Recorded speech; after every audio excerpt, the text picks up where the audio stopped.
Hello everyone, my name is Diana Osorio and I will be the one to discuss the students and the linkages with the stakeholders or community under Lesson 3 of Chapter 4 entitled Philosophy of Education in the Philippines.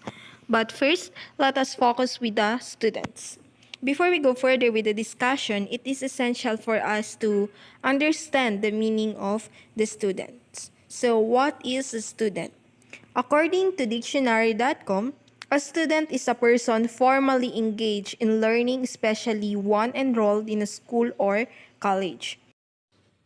These students are the focus or the main actors of our educational system. They are the absorber or the receiver of knowledge. We are trying to inculcate them for them to use this essential knowledge in shaping their own future.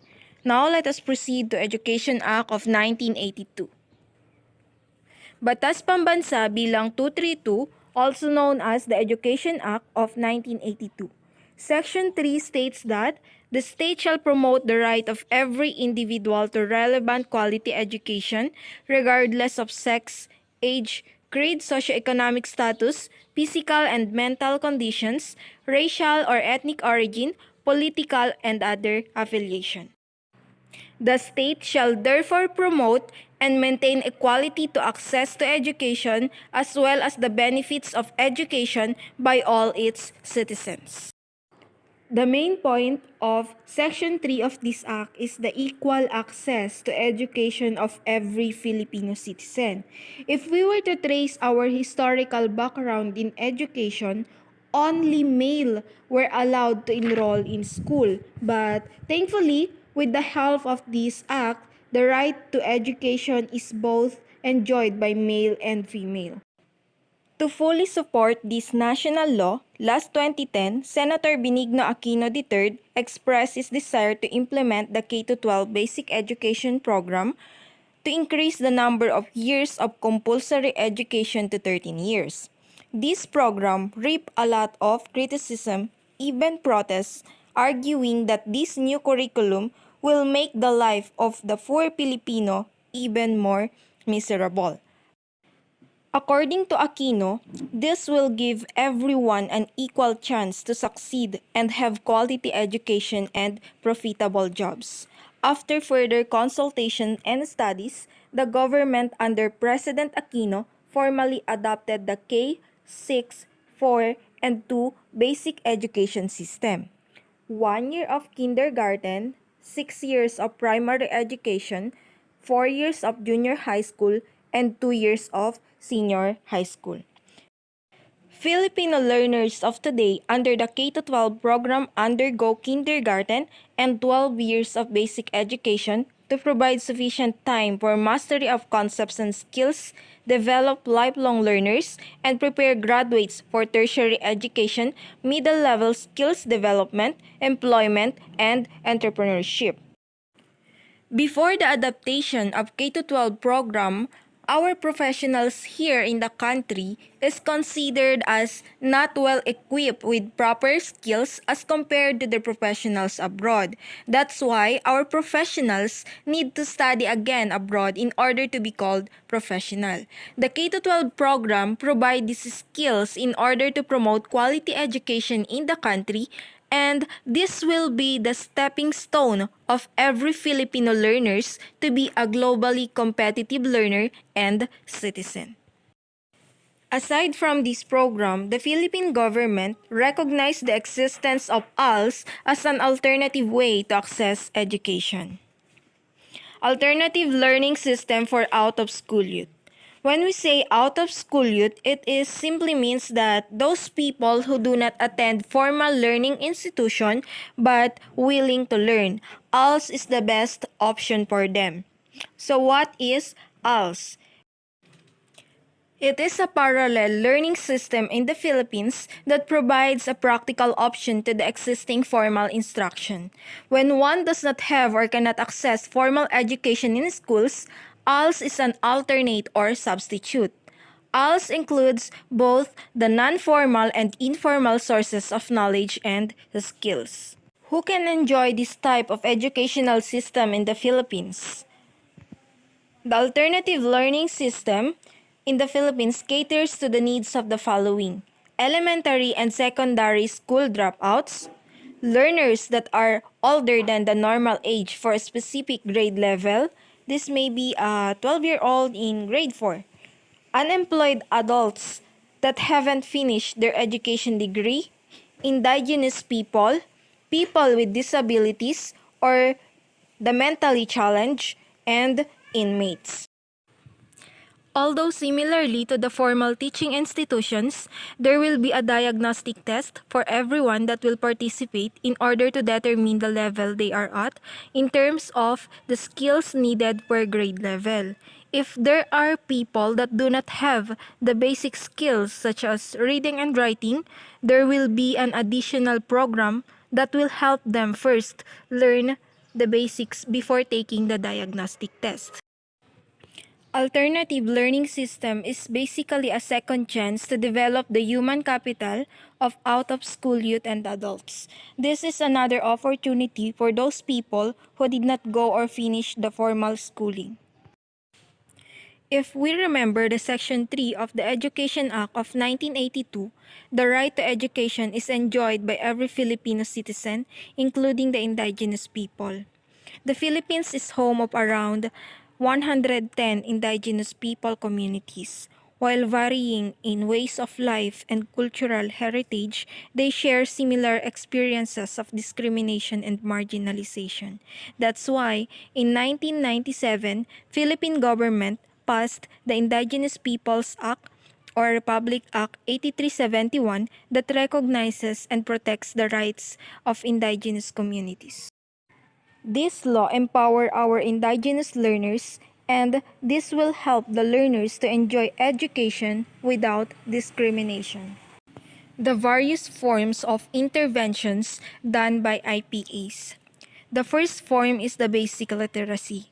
Teaching basic literacy numeracy to children and adults based on mainstream approaches, methods, and content. The basic is very important in building new knowledge. It will be the very foundation of learners in understanding complex ideas and knowledge they will absorb later on. The second form of intervention done by the IPA is the livelihood education. It is the provision of adult-based trainings based on mainstream approaches and content. And the third and last form of intervention is the support to school. Provision of school supplies, scholarship, and tutorials. Education for learners with special needs, or the SPED. In striving to educate as many children as possible and with limited funds to build a special education infrastructure to cater to the needs of children with disabilities, inclusive education was officially adopted in 1997 by the Department of Education in the Philippines as a viable educational alternative. Common special needs include the following: learning disabilities, communication disorders, emotional and behavioral disorders, physical disabilities, and developmental disabilities. The primary goal of educators is to help build accommodative learning opportunities for learners with exceptionalities in regular educational programs. Now, let us proceed to the legal basis of the special education in the Philippines. Republic Act Number 5250, an act establishing a 10-year teacher training programs for teachers of special and exceptional children. According to Section 1 of this act, the training of these teachers is under the supervision and administration of the Bureau of Public Schools in cooperation with the University of the Philippines, the Philippine Normal College, or the PNC. PNC is now called Philippine Normal University, or the PNU, and the School for the Deaf and the Blind. This act will give a proper training to the teachers in handling special and exceptional learners. Next is the Presidential Decree Number 603 in 1975, known as the Child and Youth Welfare Code, was enacted. It shall apply to persons below 21 years of age except those emancipated in accordance with law. Child or minor or youth, as used in this code, shall refer to such persons. All children shall be entitled to these rights, whether he or she is legitimate or illegitimate, with the distinction of sex, social status, religion, political antecedents, and other factors. Presidential Decree Number 1509 in 1978, the National Commission Concerning Disabled Persons was created. It was renamed as National Council for the Welfare of Disabled Persons. The national government recognizes responsibility to provide the handicapped with the fullest measure of protection and assistance to help develop their abilities in all fields of endeavor and to promote their integration into the mainstream of society, as well as its primary duty for the prevention of physical and mental disabilities. Presidential Proclamation Number 361 in 2000 set new dates for the National Disability Prevention and Rehabilitation. July 23 is the birthday of our sublime paralytic Apolinario Mabini, whose exemplary and dedicated heroic acts during the Philippine Revolution has greatly influenced the declaration and observance of the disability prevention and rehabilitation, which in effect has become an outstanding icon for persons with disabilities. Presidential Proclamation Number 361 therefore declares the third week of July as the National Disability Prevention and Rehabilitation Week. Now, let us proceed to the next lesson. Linkages with stakeholders and community. In education, the term stakeholder typically refers to anyone who is invested in the welfare and success of a school and its students, including administrators, teachers, staff members, students, parents, families, community members, local business leaders, and elected officials such as school board members. Stakeholders may also be collective entities such as local businesses, organizations, advocacy groups, committees, media outlets, and cultural institutions, in addition to organizations that represent specific groups such as teachers' unions, parent-teacher organizations or the PTA, and associations representing superintendents, principals, school boards, or teachers in a specific academic disciplines.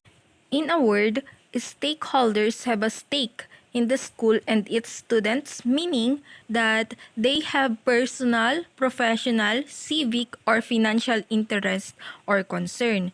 The idea of a stakeholder intersects with many school reform concepts and strategies, such as leadership teams, shared leadership, and voice, that generally seek to expand the number of people involved in making important decisions related to the school organization, operation, and academics. Its legal basis. Republic Act 10533, Section 5 states that to achieve an effective enhanced basic education curriculum, the DepEd shall undertake consultations with other national government agencies and other stakeholders, including but not limited to the Department of Labor and Employment, the Professional Regulation Commission, the private and public school associations, the national student organizations, the national teacher organizations, the parents teachers associations, and the chambers of commerce on matters affecting the concerned stakeholders. The passage from Section 5 of Republic Act 10533 states that other governmental agencies and stakeholders will be the partners of DepEd in the promotion of quality education in the Philippines. There are two types of stakeholders. First is the internal stakeholders. They are the members of the academic community, those who participate in the daily life of institutions. So for example, the administrators, teachers, or the staff members. And the second type is the external stakeholders. They are groups of individuals that have an interest in higher education and are not internal stakeholders. The example of external stakeholders are the community members or the organizations that support and invested in the welfare of the school. The stakeholders play an important role in managing schools. They are the partners of the school leaders in making the school conducive to teaching and learning. Now, let us proceed on how to involve stakeholders in education. In crafting the school improvement plan, stakeholders are members of the working committee who looks into their involvement in making the school conducive to learning. As a partner of the school, stakeholders need to ensure the successful implementation of educational programs in the school by partaking to the planning or crafting of school improvement plan. The external stakeholders are included as members of the evaluating team to evaluate the SBM or school-based management level of practice. Building harmonious relationship, school to community. A good relationship with school and community will make the learning even more meaningful and successful. And with a proper relationship with the stakeholders, they can respond immediately to school in relation to support services, specialized facilities, equipment, resources, and training to meet individual students' needs. Initiate and maintain constructive communication and relationship with schools and other involved providers to achieve the best educational, social, and emotional outcomes for the student. A good communication is a healthy relationship. The same goes to school and stakeholders. This will give an opportunity to the school to seek the support of the stakeholders in school matters. Actively participate in the planning, implementation, and review of education adjustment plans designed to assist the student to achieve optimum educational outcomes. Participation will promote awareness to the stakeholders. Support classroom teachers to deliver quality educational programs that respond to the needs and abilities of all students, including students with disabilities. Support the school's inclusivity process by familiarizing themselves with the needs of students with disabilities. There are 6 types of involvement according to Joyce Epstein. Number 1 is parenting. This will help the families by providing them with parenting skills and family support. Number 2 is communicating. This will create reliable communication channels between school and home to communicate with families about school programs and student progress. Number 3 is volunteering. This will enable educators to work with volunteers who support the student and the school. It can also involve families as volunteers and as audiences at the school. Number 4 is learning at home. This will encourage the involvement of families in their children's academic learning at home through curriculum-related activities such as including homework and goal setting. Number 5, decision making. This will make families to participate in school decision, governance, and advocacy activities. Number 6, collaborating with the community. This will make coordinate resources and services for families, the students, and the school with community groups such as businesses, cultural and civic organizations, colleges, or universities. In conclusion, the involvement of the broader community of the school with it leads to higher academic performance and school improvement. When schools, parents, families, and communities work together to support learning, students feel more encouraged, attend school more regularly, and take part in higher level programs. This involvement is a key to addressing school dropout crisis, and a strong partnership foster higher educational aspirations and more motivated students. Education is a treasure, so as our students, no matter who they are. With proper implementation of educational policies in the country, we can create a generation that will make the future a better place to live in. This will be possible if we work together. That's all. Thank you for listening and good day.